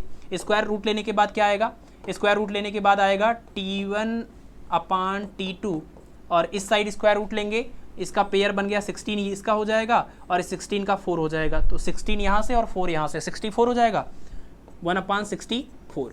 अब यहाँ से हमें T2 निकालना है, तो T2 इक्वल टू कितना हो जाएगा, T2 इक्वल टू 64 T1। और T1 की अगर बात करें तो इसको आप चाहे 24 घंटे कहिए चाहे एक दिन कहिए, अगर इसको एक दिन बोलते हैं तो एक दिन गुणे 64 तो कितना हो जाएगा 64 दिन, यानी 64 डेज हो जाएगा period of revolution of this satellite. ठीक है ना, तो इसका मतलब ऑप्शन नंबर सी जो है वो करेक्ट हो जाएगा। ठीक, चलिए आगे बढ़ते हैं, अगला क्वेश्चन देखते हैं, क्वेश्चन नंबर 11। क्वेश्चन नंबर 11 में कह रहे हैं कि टोटल एनर्जी यानी कि kinetic energy plus potential energy of an artificial satellite revolving around the earth in circular orbit is E0, then its potential energy in terms of E0। Earth के चारों ओर घूमने वाले, पृथ्वी के चारों ओर घूमने वाले किसी सैटेलाइट के पास दो टाइप की एनर्जी होती है, एक तो मोशन की वजह से काइनेटिक एनर्जी, दूसरा लगातार ग्रेविटेशनल फील्ड के अंदर रहने की वजह से जो फोर्स लग रहा है उस फोर्स की वजह से एक पोटेंशियल एनर्जी है ना। तो इसके पास काइनेटिक एनर्जी और पोटेंशियल एनर्जी दोनों होती है सैटेलाइट के पास। कह रहे हैं कि काइनेटिक एनर्जी और पोटेंशियल एनर्जी का जो सम है वो अगर टोटल एनर्जी E0 है तो आपको बताना है कि इसकी जो पोटेंशियल एनर्जी है अगर उसको हम E0 के टर्म में लिखें तो इसमें से कौन सा आंसर करेक्ट होगा। तो हम दोनों फार्मूले आपको याद दिला दें पहले, फिर क्वेश्चन तो सॉल्व कर ही लेंगे। कितना आसान सा क्वेश्चन है ये। सैटेलाइट की जो काइनेटिक एनर्जी की बात कर रहे हैं उसका फार्मूला आप ऐसे लिख सकते हैं, 1/2 सैटेलाइट का मास और उसकी ऑर्बिटल वेलोसिटी का स्क्वायर। ऑर्बिटल वेलोसिटी का मतलब जितनी वेलोसिटी से यहाँ पर इस ऑर्बिट में ये रिवॉल्व कर रहा है। ठीक है, अब यहाँ पर देखिए ऑर्बिटल वेलोसिटी का फार्मूला हमने पीछे ही आपको याद दिलाया था, तो अगर हम ऑर्बिटल वेलोसिटी का फार्मूला यहाँ पर रख देते हैं, ये फार्मूला होता है G(m)e और अपान में स्मॉल r कह सकते हैं। अर्थ के सरफेस के बहुत नज़दीक है तो आप इसको मतलब स्मॉल r के बराबर, small r equal to capital R के हो जाएगा, नहीं तो नॉर्मली क्या होगा r equal to RE plus H के बराबर हो सकता है। ठीक है, तो आप जब इसको सॉल्व, मान लीजिए ये H हाइट पर है, H हाइट पर, तो ये हो जाएगा। अब इसको आप सॉल्व, इसका स्क्वायर करना था, स्क्वायर करने पर ये स्क्वायर रूट हट जाएगा, तो आपको मिल गया काइनेटिक एनर्जी का फार्मूला। और सीधे सीधे आपको याद होना चाहिए, ये तो हमने सिर्फ रिलेट किया है इस फार्मूले को कि कहाँ से ये आता है। ठीक है ना, हमने सिर्फ फार्मूले को रिलेट किया है, आपको ये रिजल्ट सीधे याद होना चाहिए कि K इज इक्वल टू होता है 1/2 G(m)e(m) और अपान में डिस्टेंस, मतलब इस सेंटर से इस सैटेलाइट के सेंटर के बीच का डिस्टेंस जिसको हम स्मॉल r बोल रहे हैं, जो कि RE प्लस H के बराबर है। तो हम यहाँ पर सिंपली लिख सकते हैं क्या, RE प्लस H। ठीक है, चलिए अब ये जो RE प्लस H आपने निकाल लिया, यहाँ से ये हमारा हो गया कोई इक्वेशन नंबर 1। दूसरा, पोटेंशियल एनर्जी की बात करें तो पोटेंशियल एनर्जी का फार्मूला अभी हम पीछे आपको हमने बताया था, माइनस ऑफ W के बराबर, और माइनस और W की वैल्यू कितनी आई थी, G(m)e(m) और अपान में स्मॉल r। अब उस स्मॉल r को चाहे तो हम RE प्लस H ही बोल दें, यहाँ पर RE प्लस कितना H, ये हो गया इक्वेशन नंबर 2। तो सैटेलाइट की काइनेटिक एनर्जी और पोटेंशियल एनर्जी हमें पता है, हमें बताना है कि उसकी टोटल एनर्जी के टर्म में अगर हम पोटेंशियल एनर्जी को लिखना चाहें तो कितना होगा। तो क्वेश्चन के according kinetic energy plus potential energy का जो सम है वो है टोटल एनर्जी E0, और काइनेटिक एनर्जी की वैल्यू रख दीजिए कितनी है, 1/2 G(m)e(m) और अपान में देखिए इसको आसान करने के लिए हम RE प्लस H को स्मॉल r से रिप्लेस करके लिख रहे हैं, स्मॉल r, और अगली वाली वैल्यू माइनस में है G(m)e(m) और अपान में small r is equal to E0। आप इसको सिंप्लीफाई करेंगे ये G M E M R, ये माइनस में 1, ये प्लस में 1/2, दोनों को सॉल्व करेंगे तो आ जाएगा माइनस में 1/2, उसके बाद में वही जी एम ई एम और अपान में स्मॉल आर, ठीक, इज इक्वल टू कितना, ई नॉट, ठीक है ना। अब अगर आप ध्यान से देखें तो जी एम ई एम और अपान में स्मॉल आर, अगर हम इस माइनस को भी इसके साथ काउंट करें तो जी एम ई एम अपान में आर और ये माइनस, ये पूरी वैल्यू जो है वो तो पोटेंशियल एनर्जी है। यानी अगर हम इस माइनस को और इस पूरे पार्ट को लें तो ये सैटेलाइट की पोटेंशियल एनर्जी ही है। तो और ये 1/2 भी है, तो 1/2 और ये पूरी वैल्यू माइनस और ये पूरा मिला करके potential energy U is equal to E naught. यहाँ से आप यू की वैल्यू निकालेंगे तो यू इक्वल टू हो जाएगा 2 टाइम्स ऑफ ई नॉट। मतलब सैटेलाइट की जो पोटेंशियल एनर्जी होती है वो उसकी टोटल एनर्जी का 2 गुना होता है, ठीक है ना। सैटेलाइट की जो पोटेंशियल एनर्जी है वो टोटल एनर्जी की 2 गुने के बराबर है, यानी ऑप्शन नंबर सी जो है वो करेक्ट हो जाएगा, ठीक है। चलिए तो आगे बढ़ते हैं, सवाल आसान था, बाकी ये फार्मूले आप नोट कर लीजिएगा, याद कर लीजिएगा। अगला क्वेश्चन है क्वेश्चन नंबर 12। चलिए तो क्वेश्चन नंबर 12 देखते हैं। इसमें कह रहे हैं for a point at same height, same नहीं है सम होगा, for a point at some height from earth surface the gravitational potential is minus 5.12 into 10 power 7 joule per kilogram and gravitational acceleration is 6.4 meter per second square. If the radius of earth is 6400 kilometer then height of this point from earth surface will be, और ये 4 option दिए हुए हैं, ये PGT 2010 का question है। यानी ये कह रहे हैं कि अर्थ के सरफेस से कुछ हाइट पर, सम हाइट पर, अर्थ के सरफेस से कुछ हाइट पर ऊपर जाने पर वहाँ पर जो ग्रेविटेशनल पोटेंशियल है, अगर ये पॉइंट P है, यहाँ पर जो ग्रेविटेशनल पोटेंशियल है उसकी वैल्यू कह रहे हैं 5.12 इंटू 10 पावर 7 जूल पर किलोग्राम। और यहाँ पर जो एक्सेलरेशन ड्यू टू ग्रेविटी है जिसको हम जी डैश सिंबल दे रहे हैं क्योंकि सरफेस वाले को हम जी बोलेंगे, तो जी डैश की वैल्यू है 6.4 मीटर पर सेकेंड स्क्वायर। तो आपको बताना है कि ये जो पॉइंट है वो अर्थ के सरफेस से कितनी हाइट पर है, यानी एच की वैल्यू कितनी है, यहाँ पर ये एच की वैल्यू कितनी है, ठीक है। ये है अर्थ का सेंटर O और ये है सरफेस हो गया अर्थ का A, और अर्थ का जो रेडियस है वो क्वेश्चन में दिया हुआ है r is equal to 6400 kilometre आपको यूज करना है, ठीक है। तो आपको यहां पर हम सबसे पहले पोटेंशियल के बारे में बता दें। पोटेंशियल क्या होता है, जैसे आपने पोटेंशियल एनर्जी का कॉन्सेप्ट देखा था बिल्कुल सेम टाइप से है, फर्क सिर्फ इतना है कि पोटेंशियल के डिफिनीशन में हम टोटल मास की बात कर रहे होते हैं, लेकिन सॉरी पोटेंशियल एनर्जी में हम टोटल मास की बात कर रहे होते हैं, जबकि पोटेंशियल में हम पर यूनिट मास की बात करते हैं।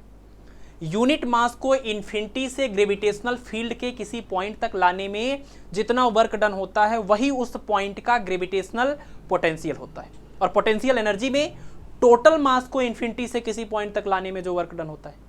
तो इतना ही फर्क है, यानी v की वैल्यू ये भी वही चीज है -w के बराबर, लेकिन -w जो था वो तो टोटल मास के लिए था जो कि पोटेंशियल एनर्जी था। हम यहाँ पर यूनिट मास के लिए बात कर रहे हैं, इसलिए मास से डिवाइड करेंगे। अब w का फार्मूला आपको पता था, potential energy u is equal to minus of w is equal to minus of g_m_e_m और अपान में स्मॉल r, जहां पर स्मॉल r क्या है, जिस पॉइंट की हम बात कर रहे हैं उस पॉइंट का अर्थ के सेंटर से डिस्टेंस स्मॉल r। अगर h हाइट पर बात कर रहे हैं तो स्मॉल r का मतलब है यहाँ पर r plus H, are E plus H, ठीक है। तो यहाँ पर हम ये w की वैल्यू अगर रख दें तो ये फार्मूला हमें यहाँ से मिल जाएगा माइनस ऑफ g_m_e_m और अपान में स्मॉल r, और ये वाला m रखेंगे तो m से m हो जाएगा कैंसिल। तो पोटेंशियल का फार्मूला आपको मिलेगा, है ना। पोटेंशियल एनर्जी तो ये है ही, ये पोटेंशियल एनर्जी तो है ही। पोटेंशियल का फार्मूला आपको मिल जाएगा v is equal to minus of g_m_e और अपान में स्मॉल r, और स्मॉल r की जगह पर हम सीधे ये लिखते हैं क्या, आर ई प्लस एच, ठीक। तो ये पोटेंशियल है और इसकी वैल्यू क्वेश्चन में है -5.12 इंटू 10 पावर 7 जूल पर किलोग्राम। और दूसरी जो वैल्यू है वो g की वैल्यू है अर्थ के सरफेस से h हाइट पर ग्रेविटेशनल एक्सिलरेशन, और आपको पता है gravitational acceleration g equal to होता है g_m_e और अपान में r_e²।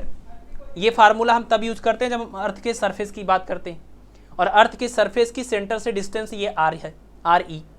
अगर हम अर्थ के सरफेस से h हाइट पर जाएं तो सेंटर से डिस्टेंस अब r_e की बजाय क्या हो जाएगा, r_e प्लस h, तो ये हो जाएगा g_m_e और r_e प्लस h का होल स्क्वायर। अर्थ के सरफेस से h हाइट पर एक्सेलरेशन का ये फार्मूला जिसकी वैल्यू 6.4 मीटर पर सेकेंड स्क्वायर है। इसको हम बोल सकते हैं कोई इक्वेशन नंबर 1, ये इक्वेशन नंबर 1 और ये हो गया इक्वेशन नंबर 2। ठीक है, अब ये जो आपको v और g डैश की वैल्यू गिवन है, अगर आप इनके फार्मूले को फोकस करें तो आपको पता चल रहा है GME यहाँ, GME यहाँ, RE यहाँ, RE यहाँ, H यहाँ, H यहाँ, लेकिन ये पूरे पार्ट का स्क्वायर है और इसमें ये सिंगल है और आपको H की वैल्यू निकालनी है। तो अगर हम इन दोनों को आपस में डिवाइड कर दें, आप देखिए अगर हम इसको बिल्कुल ऐसे डिवाइड कर दें तो क्या मिलेगा, आपस में इनको डिवाइड करने के बाद एक तो GME से GME पूरा कैंसिल हो जाएगा, दूसरा इस माइनस से ये माइनस कैंसिल हो जाएगा, तीसरा RE प्लस H और RE प्लस H का होल स्क्वायर है जो एक पावर है वो भी कैंसिल हो जाएगा। और ये फ्रैक्शन अपान फ्रैक्शन है तो ये ऊपर में जाके ये उल्टा मल्टीप्लाई करता है ना, तो बचेगा RE प्लस H, है ना, RE प्लस H किसके बराबर बचेगा, यहाँ से देखिए 5.12 इंटू 10 पावर 7 और डिवाइडेड बाई ये 6.4। ठीक है, अब ये जो पूरा रिजल्ट आया है, इस रिजल्ट में आपको RE की वैल्यू रख देनी है और ये RE कितना है, 6400 किलोमीटर। देखिए ये पूरा रिजल्ट आपका MKS सिस्टम में है, तो इसका मतलब आपको जो 6400 किलोमीटर है इसको मीटर में रखना होगा। तो ये 6400 तो था और किलोमीटर को 10 पावर 3 से मल्टीप्लाई करेंगे, ये मीटर हो जाएगा। ठीक है, अब ये जो पूरी वैल्यू आपके पास है उस वैल्यू को यहाँ RE की जगह पर रखेंगे और इधर इसको ट्रांसपोज करेंगे, तो यहाँ से सिंप्लीफिकेशन के बाद आपको H की वैल्यू मिल जाएगी और जो वैल्यू निकल के आएगी सिंप्लीफिकेशन के बाद 1600 किलोमीटर। ठीक है, या तो आप इस वाली वैल्यू को भी किलोमीटर में कन्वर्ट कर लीजिएगा, सीधे सीधे इसको किलोमीटर में रख दीजिएगा, है ना, इसको आप 10 पावर 3 से डिवाइड करके किलोमीटर में कन्वर्ट कर लीजिए और इसको किलोमीटर में रख दीजिए, तो सिंप्लीफाई करने के बाद H की वैल्यू आ जाएगी 1600 किलोमीटर, यानी कि ऑप्शन नंबर बी करेक्ट हो जाएगा। ठीक है, कर लेंगे, आसान सवाल है, बस आपको इसमें ये v का ये फार्मूला बस पता हो तो सारा काम आप इसमें आराम से कर सकते हैं। ठीक है ना, चलिए आगे बढ़ते हैं, अगला क्वेश्चन देखते हैं, क्वेश्चन नंबर 13। क्वेश्चन नंबर 13 में कह रहे हैं The present mass and radius of Earth are m and r respectively. Accordingly, the escape velocity for a particle to be projected from the Earth's surface is v1. यानी initial condition ये है कि अर्थ का मास और रेडियस दिया है और उसका escape velocity दिया है। फिर फाइनल कंडीशन क्या है कि अगर अर्थ को 1/4 ऑफ इट्स रेडियस, अगर अर्थ सिकुड़ जाए, कितना सिकुड़ जाए, इसकी त्रिज्या कितनी हो जाए, 1/4 हो जाए, जो भी इनिशियल रेडियस था उसका 1/4 हो जाए, तो नया जो इसके वेलोसिटी आएगा v2, उस v2 और इस v1 के बीच में क्या रिलेशन होगा। ठीक है, इस क्वेश्चन को सॉल्व कर सकते हैं, आपको सिर्फ इसके वेलोसिटी का फार्मूला यूज करना होगा जो कि आपको पता है, v इक्वल टू होता है अंडर रूट में 2GRE, सिंप्लीफाई करने के बाद आता है ये 2GME और अपान में RE। ठीक, ये इसके वेलोसिटी है अर्थ के सरफेस के लिए। अगर हाइट की बात करेंगे तो यहाँ पर h हो जाएगा, RE प्लस H। ये आपको इसके वेलोसिटी का फार्मूला पता है। क्वेश्चन में इनिशियल कंडीशन में कह रहे हैं कि मास और रेडियस जो है वो कैपिटल M और R है और इसके वेलोसिटी v1 है, तो इसका मतलब हम इसके वेलोसिटी अगर v1 लिखें तो ये फार्मूला हो जाएगा कितना, अंडर रूट 2G और ME की जगह पर M और RE की जगह पर R। ये हुआ हमारा इक्वेशन नंबर 2। और फाइनल कंडीशन में v2 क्या हो जाएगा, v2 इक्वल टू हो जाएगा अंडर रूट 2GM डैश और R। अब इसमें देखिए एक चीज है, mass remaining the same, mass same रहेगा लेकिन रेडियस बदल जाएगा। मास को आप m, ऊपर m ने लिखा था आपने, यहाँ भी m लिखिए, लेकिन रेडियस को r की बजाय r डैश करिए। इसको हम मान लेते हैं equation number 3, according to question r dash equal to r upon 4। According to question r कितना है, r/4, 1/4 ऑफ इनिशियल रेडियस। ठीक है, अब इनको आप आपस में कर दीजिए डिवाइड, इनको आपस में कर दीजिए डिवाइड, तो इनके बीच का रिलेशन मिल जाएगा। अब देखिए ये पूरा पूरा इस पूरे पूरे से कैंसिल हो जाएगा और ये 1/r है रूट के अंदर और ये 1/r डैश है रूट के अंदर। एक तो हम दोनों का स्क्वायर कर दें अगर, तो स्क्वायर करने के बाद हमें मिल जाएगा v1 square upon v2 square is equal to, इस साइड हमें मिलेगा 1/r और इधर मिलेगा 1/r डैश, तो ये हुआ 1/r divided by 1/r dash. ये रेसिप्रोकल होके मल्टीप्लाई करें, उल्टा होके मल्टीप्लाई करता है, तो 1/r ये था, ये ऊपर वाला, और ये उल्टा हो जाएगा, बन जाएगा r डैश अपान क्या 1। और यहाँ से देखिए r डैश अपान r मिल गया, r डैश अपान r की वैल्यू यहाँ से अगर निकालते तो कितना आता है, r dash upon r equal to 1/4, तो यहाँ रख देंगे इसकी जगह पर 1/4, यानी कि v1 upon v2 whole square is equal to 1/4। 1/4 को बोलेंगे 1/2 का होल स्क्वायर, और दोनों को आप कंपेयर करिए या स्क्वायर रूट ले लीजिए तो आपको मिलेगा v1 upon v2। Question number 14 में कह रहे हैं कि a satellite revolves around earth under the earth acceleration due to gravity with angular velocity omega 1, if the value of g suddenly reduces to g by 4, the angular velocity of satellite in the same orbit becomes omega 2. If omega 1 is equal to x into omega 2, then x is equal to, यानी सवाल में ये कह रहे हैं कि अर्थ जो है सैटेलाइट कोई है जो अर्थ के चारों ओर घूम रहा है, ये अर्थ है, अर्थ के अबाउट कोई सैटेलाइट रिवॉल्व कर रहा है, और ये जो सैटेलाइट रिवॉल्व कर रहा है वो जी एक्सेलरेशन के अंतर्गत रिवॉल्व कर रहा है, यानी उसका एक्सेलरेशन ड्यू टू ग्रेविटी जो है वो जी है, और उसकी जो एंगुलर वेलोसिटी है, घूमने की जो एंगुलर वेलोसिटी है वो ओमेगा 1 है, यानी इनिशियली जी है और ओमेगा 1 है, और बाद में जो जी है वो बदल के हो रहा है जी बाई 4, और जो ओमेगा 1 है वो बदल के हो रहा है ओमेगा 2। तो आपको बताना है ओमेगा 1 और ओमेगा 2 के बीच में क्या रिलेशन होगा, और इनके अकॉर्डिंग करें कि यहाँ पर x आएगा अगर, तो उस x की वैल्यू कितनी होगी। एक तरह से आपको ओमेगा 1 और ओमेगा 2 के बीच का रिलेशन डेवलप करना है, और जो रिलेशन आएगा उसको हम इससे कंपेयर करेंगे तो x की वैल्यू हमें इसमें से कोई एक मिल जाएगी। ठीक, देखिए सिंपल सा कॉन्सेप्ट है कि आपको ये तो पता है कि कोई भी सैटेलाइट अर्थ के चारों ओर घूम रही है, तो घूमने के लिए यानी सर्कुलर पाथ पर रिवॉल्व करने के लिए इसको एक सेंट्रीपेटल एक्सेलरेशन की ज़रूरत होगी, और सेंट्रीपेटल एक्सेलरेशन कहाँ से मिलेगा? ग्रेविटेशनल, जो इसके और इसके बीच में ग्रेविटेशनल फोर्स की वजह से ग्रेविटेशनल एक्सेलरेशन डेवलप हो रहा है, वही ग्रेविटेशनल एक्सेलरेशन इसका सेंट्रीपेटल एक्सेलरेशन का काम कर रही है। ठीक है ना, यानी आप कह सकते हैं कि इसको घूमने के लिए जरूरी सेंट्रीपेटल फोर्स कहाँ से मिल रहा है? इनके और इनके बीच में लगने वाले ग्रेविटेशनल फोर्स से सेंट्रीपेटल फोर्स मिल रहा है। अगर हम एक्सेलरेशन के टर्म में कहें तो इनका जो सेंट्रीपेटल एक्सेलरेशन है वो कहाँ से आ रहा है? जो इनके और इनके बीच में ग्रेविटेशनल एक्सेलरेशन है वहाँ से आ रहा है। ठीक, तो हम क्या करेंगे, हम सीधे सीधे ग्रेविटेशनल सेंट्रीपेटल एक्सेलरेशन का फार्मूला यूज करेंगे, जिसका फार्मूला होता है A इज इक्वल टू, एक तो होता है वी स्क्वायर अपान में आर, और एक होता है आर ओमेगा स्क्वायर। इस क्वेश्चन में ओमेगा से क्वेश्चन को रिलेट किया गया है, तो हम ओमेगा वाले रिलेशन को लेते हैं, तो यहाँ पर हमें मिल जाएगा क्या? A equal to R omega square. अब ये जो A है वो एक्सेलरेशन ही है, सेंट्रीपेटल एक्सेलरेशन जो है वो G है एक बार, और दूसरी बार G बाई 4 है, तो हम जब यहाँ पर G रखेंगे तो ये बजाएगा G is equal to R, और यहाँ पर ओमेगा की जगह पर ओमेगा 1 स्क्वायर हो जाएगा।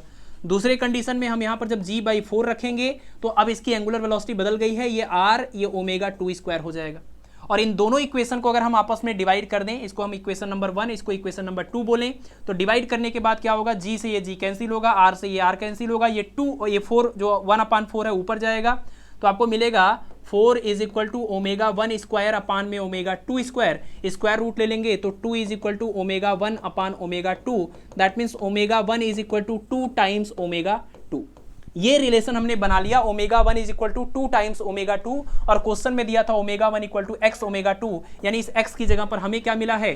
2 मिला है, यानी ऑप्शन नंबर ए जो है वो करेक्ट हो जाएगा।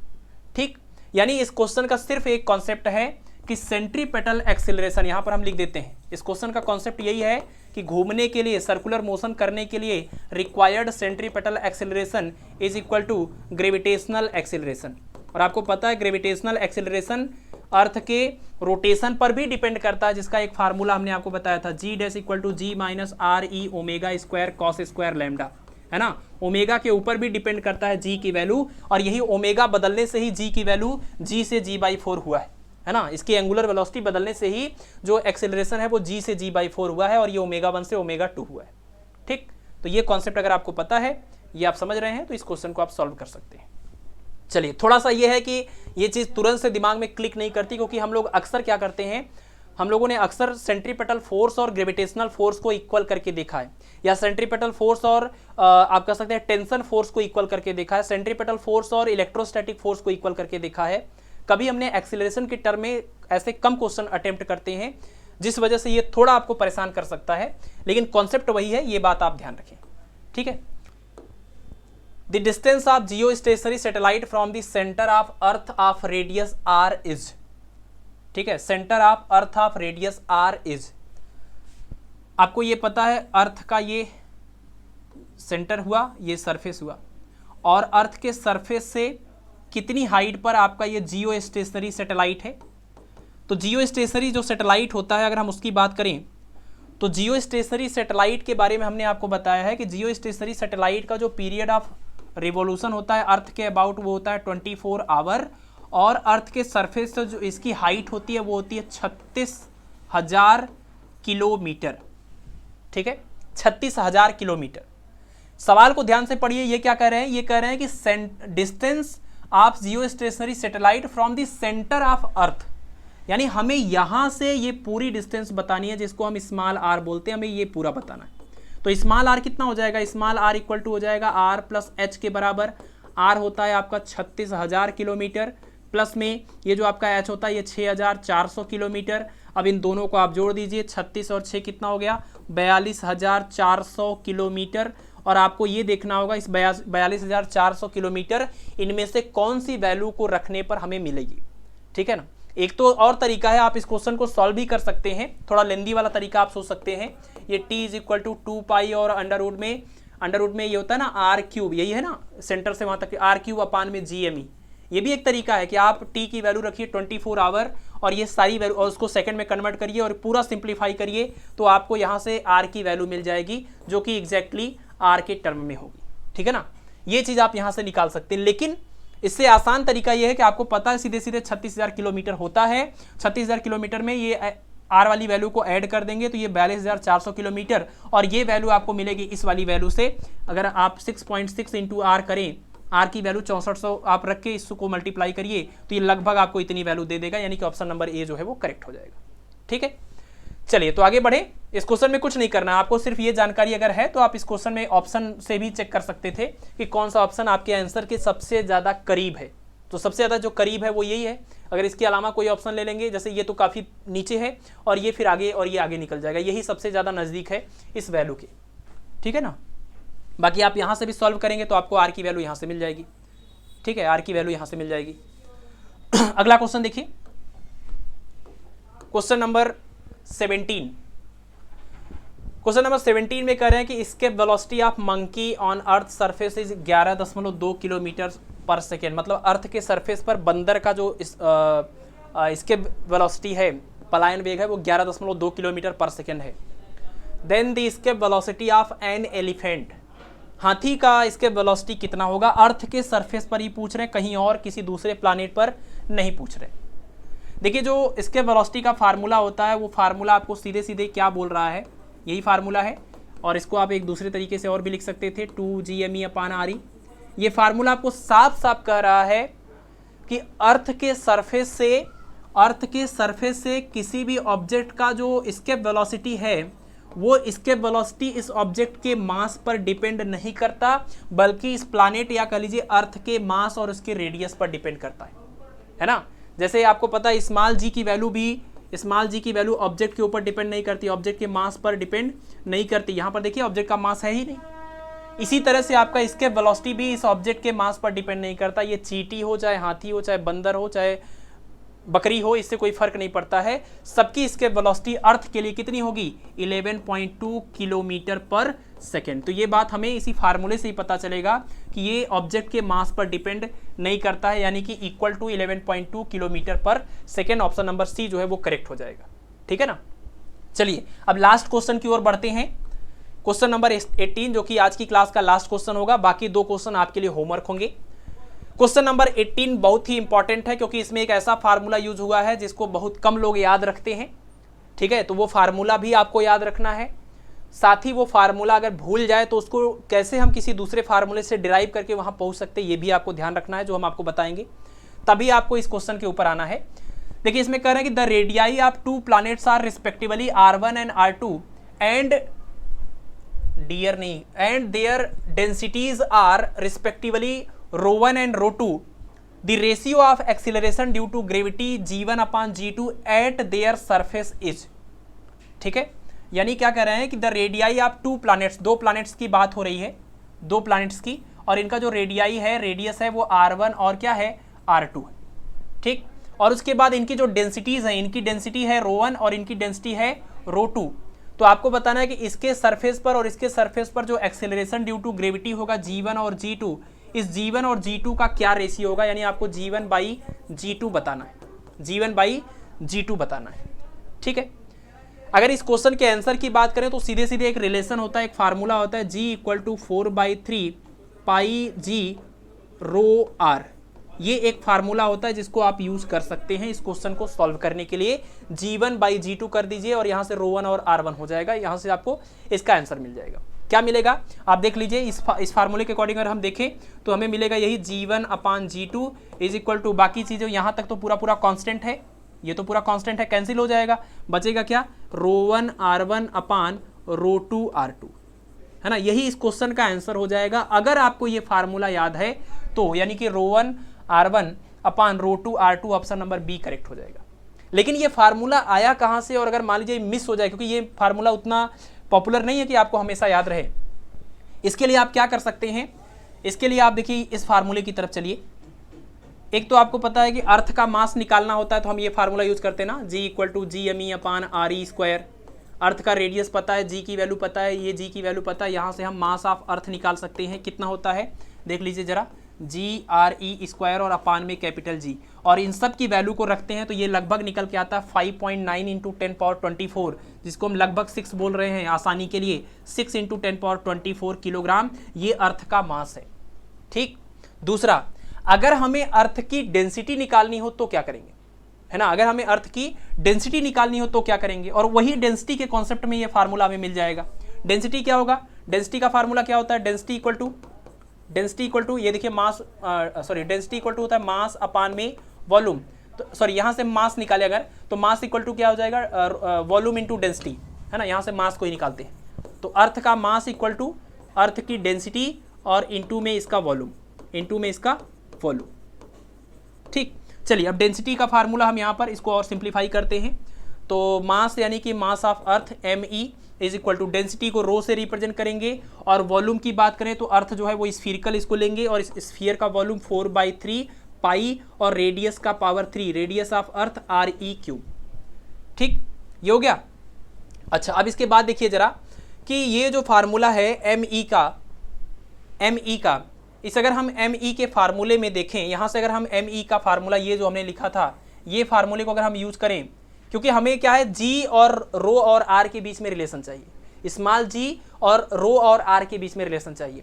इस फार्मूले में हमें रो और आर तो मिल रहा है लेकिन जी नहीं मिल रहा है, और वो जी पाने के लिए इस एम को जी से रिप्लेस करना होगा, ये वाली वैल्यू रखनी होगी, तो ये हो जाएगा जी और आर ई स्क्वायर और अपान में capital G is equal to rho into 4/3 और पाई आर ई क्यूब या आर क्यूब। अब यहाँ से देखिए ये आसान हो गया क्वेश्चन आपके लिए, आर ई स्क्वायर है और आर ई क्यूब है, इससे ये पूरा 2 कट जाएगा, सिर्फ 1 बचेगा, ठीक है ना, इतना हो गया। अब इस जी को आप इधर ले जाइए तो आपको मिलेगा small G is equal to capital G इधर जाएगा, उससे पहले 4/3 और पाई भी है, उसके बाद हम जी को लिख देते हैं, उसके बाद ये रो है और उसके बाद बचा हुआ एक आर है, यानी कि रेडियस ऑफ अर्थ है। ये वही फार्मूला है जो हमने यहाँ पर लिखा हुआ है, ठीक है। तो ये फार्मूला अगर आपको याद ना हो और आपको ऐसा कोई क्वेश्चन दे दिया जाए तो जो भी फार्मूले आपको पता है उनको आप आपस में रिलेट करने की कोशिश करिए। जैसे इन्होंने डेंसिटी दे दिया था तो एक क्लू यहाँ पर था कि डेंसिटी के फार्मूले को यूज करना होगा तभी डेंसिटी उसमें आएगा, और डेंसिटी के फार्मूले में मास और वॉल्यूम आता है।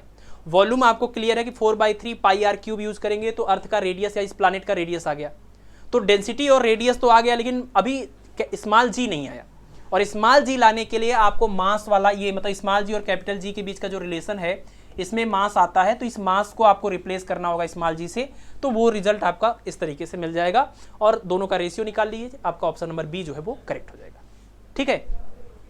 तो ये था आपका आज की इस क्लास का लास्ट क्वेश्चन जो कि टीजीटी 2016 में पूछा था। अब हम आपको 2 क्वेश्चन दे रहे हैं जो आपके लिए होमवर्क है, आप इन दोनों क्वेश्चन को सॉल्व करिएगा और सॉल्व करके अपना आंसर कमेंट सेक्शन में जरूर बताइएगा।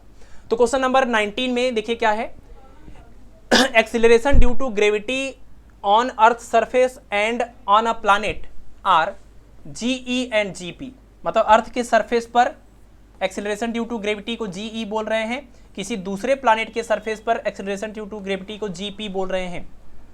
मास and radius of planets are twice of the earth, इसका जो मास है और इसका जो रेडियस है वो दोनों अर्थ के रिस्पेक्ट में 2 गुना है, 2 टाइम्स है, ठीक है ना। इसका मास और इसका रेडियस दोनों अर्थ के रिस्पेक्ट में 2 गुना है, तो आपको बताना है कि ये दोनों जो जी है उन दोनों जी के बीच में इसमें से कौन सा रिलेशन करेक्ट होगा, ठीक है। ये क्वेश्चन आप समझ गए, तो ये क्वेश्चन आपको सॉल्व करना है, और एक बड़ा ही आसान सा क्वेश्चन है, और वो क्वेश्चन आप देख लीजिए क्या है।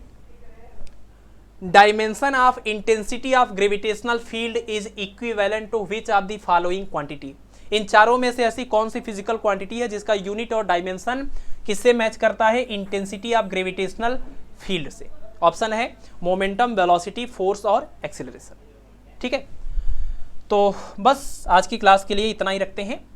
ये 2 क्वेश्चन आप लोग सॉल्व कर लीजिएगा। सॉल्व करके इसका आंसर आप कमेंट सेक्शन में जरूर बताइएगा, क्योंकि मैं लगातार आप लोग जो भी कमेंट करते हैं चैनल पर किसी भी वीडियो पर, मैं लगातार उसको चेक करता रहता हूं और हर पॉसिबल कोशिश करता हूं कि मैं उसका जो भी आपको मतलब जो भी चीज़ आप पूछते हैं, जानना चाहते हैं, उसको मैं रिप्लाई करता हूं। ठीक है, चलिए आज के लिए इतना ही। बाकी आप लोग डिस्क्रिप्शन में लिंक दिया हुआ है, आप ग्रेविटेशन और सैटेलाइट के थियरी वाले लेक्चर को आप जरूर देखें, क्योंकि मुझे पूरा भरोसा है उस लेक्चर को देखने के बाद आप हमें एक बार थैंक यू जरूर बोलेंगे उस लेक्चर को लेकर के मैं इतना ज़्यादा एश्योर हूँ। ठीक है ना, चलिए फिर क्लास को यहीं पर समाप्त करते हैं। आप लोग पढ़ाई करते रहें और अपना ध्यान रखें। धन्यवाद।